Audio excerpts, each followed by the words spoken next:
Assalamualaikum warahmatullahi wabarakatuh. Jumpa lagi dengan saya Bu Ii Guru SD. Hari ini saya berharap kalian selalu sehat dan berbahagia anak-anak ya. Saya ucapkan selamat pagi.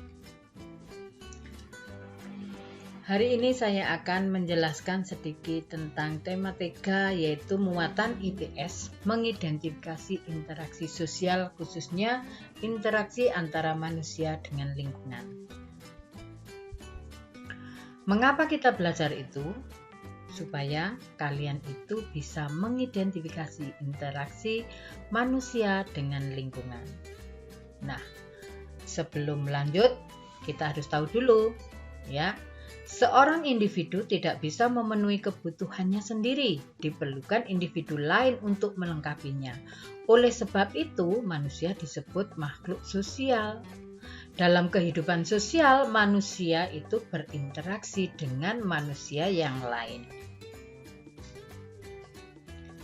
Nah, apa itu interaksi? Interaksi adalah suatu kegiatan yang terjadi karena dua objek yang saling mempengaruhi dan berkaitan. Nah, interaksi itu bermacam-macam ya, ada 4 jenis interaksi. Yang pertama, interaksi antara individu dengan individu. Jadi seorang dengan seorang. Contohnya, ini interaksi antara seorang dokter dengan seorang pasien. Contoh lain, misalkan Ana berbicara dengan Ani, ya, Ana individu, Ani individu.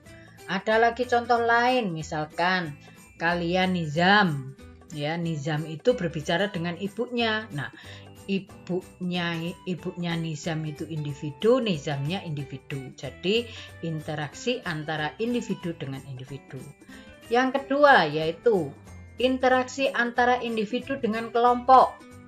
Contohnya, di sini seorang guru menjelaskan kepada murid-muridnya. Yang dimaksud kelompok itu adalah murid-muridnya ini. Nah, misalkan murid kelas 5 adalah suatu kelompok ya, kelompok kelas 5. Ini seorang guru menjelaskan kepada muridnya.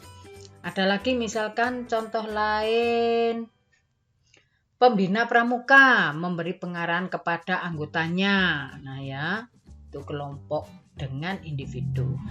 Yang ketiga, interaksi antara kelompok dengan kelompok. Nah, di sini contohnya kelompok pertandingan bola voli. Ada lagi pertandingan sepak bola. Nah, sepak bola itu kan ada 11 orang. Lawannya 11 orang, jadi kelompok dengan kelompok.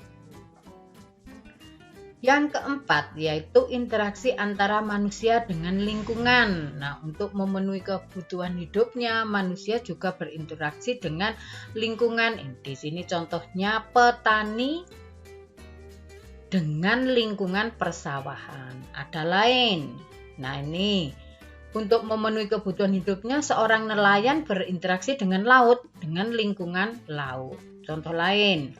Nah, ini seorang petani kopra ya, ini bukan kopra, maaf, kelapa sawit ya, petani dengan lingkungan kelapa sawit. Nah, untuk memenuhi kebutuhan hidupnya.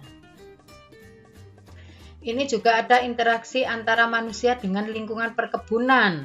Nah, misalnya ini manusia dengan lingkungan perkebunan teh. Kemudian juga ada interaksi di sini, misalkan orangnya ini ya berbicara dengan orang lain. Nah, ini juga bisa dikatakan interaksi antara individu dengan individu. Kalau ibu yang berbaju coklat ini berbicara misalkan dengan ibu yang berbaju biru. Nah, ini interaksi individu-individu. Kalau ibu berbaju coklat ini dengan lingkungan kebun teh, berarti interaksi antara manusia dengan lingkungan. Nah, anak-anak, kiranya itu yang bisa saya sampaikan. Jika Bu I ada salah kata, salah ucap, dan salah tulis, Bu I minta maaf. Saya akhiri. Wassalamualaikum warahmatullahi wabarakatuh.